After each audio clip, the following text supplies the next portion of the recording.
میری خوش قسمتی کہ میں حضور کا امت ہوں، ساری زندگی اس کا شکریہ ادا کرتا رہوں تو کہ شکر ادا نہ کروں۔ ہم حضور کے امتی، نبی انتظار کرتے رہے، نبی منتظر رہے۔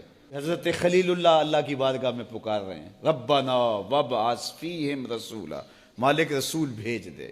کوئی کہتا ہے لیسا بفظ ولا بغلظ، وہ ترشرو نہیں ہوگا، سخت مزاج نہیں ہوگا، ماتھے پہ شکنے لانے والا نہیں ہوگا، وہ پیار بانٹنے والا ہوگا، بس وہ آیا جا رہا ہے۔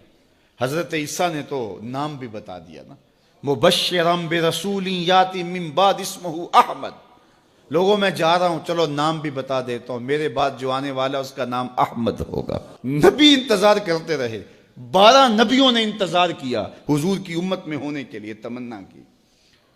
نستورہ راہب انتظار کرتا رہا، بحیرہ راہب انتظار کرتا رہا۔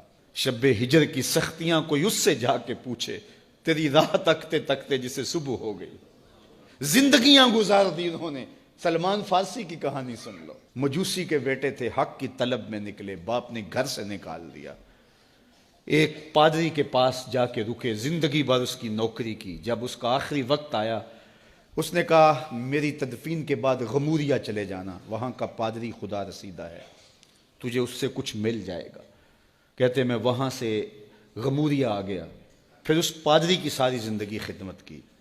جب وہ مرنے لگا تو اس نے کہا کوئی ایسا شخص نہیں ہے جس کے پاس اب میں تجھے بھیجوں، لیکن نبی آخر الزماں کے ظہور کے لمحے آ گئے ہیں، تو یہاں سے یثرب چلا جا، وہ اس نبی کی ہجرت گاہ ہوگی، تیری زندگی سنور جائے گی، تو نے بڑی محنت کی ہے، بڑی نوکری کی ہے میری۔ کہتے میں نے اس کو کہا کہیں ایسا نہ ہو میں دھوکہ کھا جو مجھے کوئی نشانی بتا دے۔ اس نے کہا 3 نشانیاں ہیں، ایک صدقہ نہیں لے گا، دوسرا ہدیہ رد نہیں کرے گا، تیسرا 2 کندھوں کے درمیان مہر نبوت ہو۔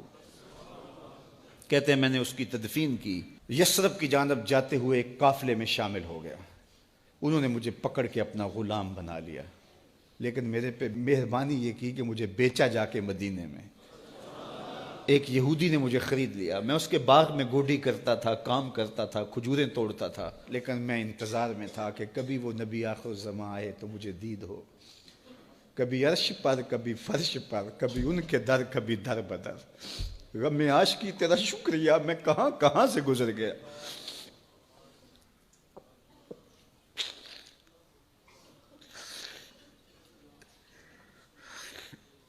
کہتے ہیں ایک دن میں اپنے باغ میں کھجوریں توڑ رہا تھا کہ ہواؤں میں مستی پیدا ہو گئی اور ہر سمت سے طلع البدر علینا کی صدائیں گونجنے لگیں۔ میں سمجھ گیا کہ وہ لمحے آ گئے، میں نے چھلانگ لگا دی اور دوڑ پڑا۔ میرے آقا نے سمجھا شاید غلام بھاگ گیا، اس نے دوڑ کے مجھے پکڑ لیا۔ میں نے اس کو کہا کہ میں نوکر تیرا ہی ہوں، لیکن دل نوکر کسی اور کا ہے، میں بھاگوں گا نہیں، مجھے جانے دے۔ میں کچھ کھجوریں لے گیا تھا صدقے کی نیت سے، جا کے حضور کو پیش کی۔ آقا کریم نے فرمایا ہم نبی صدقہ نہیں لیتے۔ کہتے ہیں نشانی ایک پوری ہو گئی۔ کہتے ہیں کہ میں کچھ دنوں کے بعد اور کھجوریں لے گیا اور میری نیت ہدیہ کی تھی، میں نے پیش کی، حضور نے قبول فرما لی، لیکن میں بھی کہتا تھا تیسری نشانی بھی پوری ہو لے تو پھر مانوں گا، اور وہ کیا تھی؟ 2 کندھوں کے درمیان مہر نبوت۔ کہتے ہیں ایک دن حضور میرے باغ میں آئے اور آقا کریم نے اپنے مبارک کندھے پہ چادر رکھی ہوئی تھی اور چادر کی اوٹ میں مہر نبوت چھپی ہوئی تھی، اور میں پیچھے ہو کے دیکھتا تھا، اور میری آرزو یہ تھی کہ کوئی تیز جھونکا ہوا کا آئے اور چادر ہٹ جائے اور میں مہر نبوت کی زیارت کر لوں۔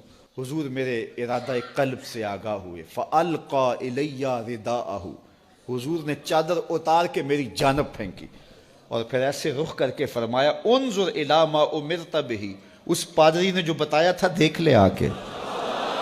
تو کہا میں نے دیکھا کہ حضور کے کندھوں کے درمیان۔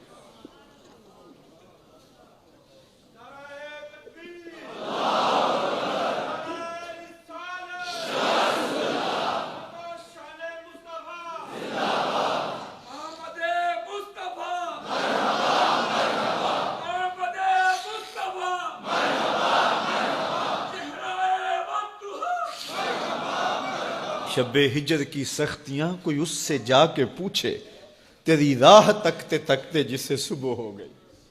ہم نے تو کوئی انتظار نہیں کیا نا، ہم نے تو کوئی دکھ نہیں سہا، ہم سوئے تھے مقدر جاگ اٹھے، ہمارے والد مسجد سے مولوی صاحب کو بلا لائے، انہوں نے کان میں آ کے کہا مبارک ہو تو حضور کا نوکر بن کے آ رہا۔ میرے والد گرامی ایک شعر جھوم کے پڑھا کرتے تھے، محمد جانے جانا ہے، پیغمبر ہو تو ایسا ہو، رسولوں کی بشارت سے مبشر ہو تو ایسا ہو، امر توقیر کا سب کو موکر ہو تو ایسا ہو، کیا ہم کو غلام ان کا مقدر ہو تو ایسا ہو۔ میں اپنے مقدر پہ قربان نہ جاؤں، آپ اپنے مقدر پہ نثار نہ جائیں، ہمیں وہ نبی ملا جو نبیوں کا نبی ہے۔